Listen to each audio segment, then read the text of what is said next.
How to calculate your CTR for email. Now, once you've started your email marketing campaigns, you need to monitor the results closely. Now, you can analyze the efficiency and identify the need for improvement only if you are able to identify the loopholes and issues in your email marketing strategy. It should not be forgotten that click-through rate is the percentage of unique individuals clicking on the link provided in your email. In order to calculate it, you need to take total number of clicks on your link and subtract from it the multiple clicks made by a single individual. Now, divide this number by the number of emails tracked as being opened. This multiplied by 100 is your click-through rate, which you can use to analyze the success of your marketing strategy. Now, for instance, an increase in the number of click-throughs from one campaign to the next means more people have clicked your link in your message, which is always a good thing.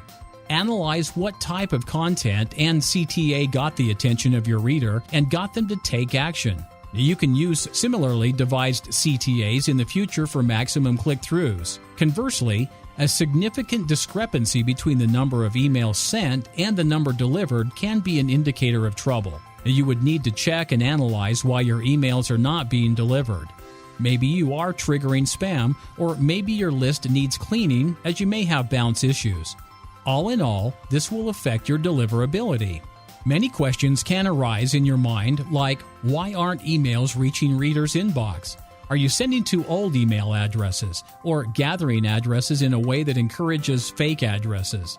Or maybe a particular ISP like Gmail, Hotmail, or AOL is blocking your email messages or routing them directly to junk mail folders. Email service providers, ESPs, can generally track emails and provide the option to view results in an email tracking report. Email tracking reports provide a summarized account of the email campaign. Now, the most important information available through the report is the click-through rate. A click-through rate is the ratio of unique subscribers clicking on the link and given as a percentage of total tracked opens. How to calculate CTR.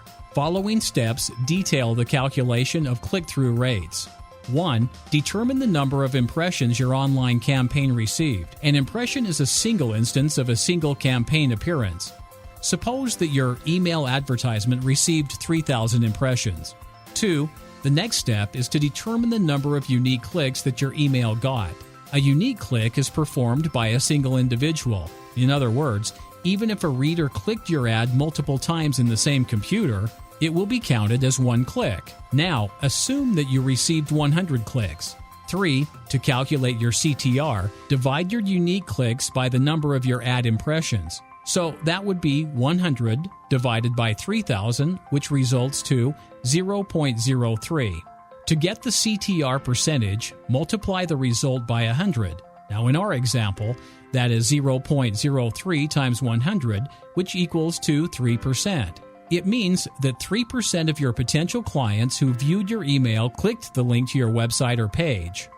Clicking a link in an email causes it to track as an open. The click-through rate can never exceed the number of tracked opens. The email might receive more total clicks than tracked opens, and that happens when a single user clicks multiple times or clicks more than one link. Even when the audience clicks multiple times, the click-through rate shows the number of unique individuals who click one or more links. Generally, email tracking reports display the total number of clicks by each unique individual, as well as showing exactly which links have been clicked. That being said, any good autoresponder will give you precise and detailed reports regarding your click-through rates. But in this module, we've tried to make you understand how click-through rates are calculated and how you should interpret them.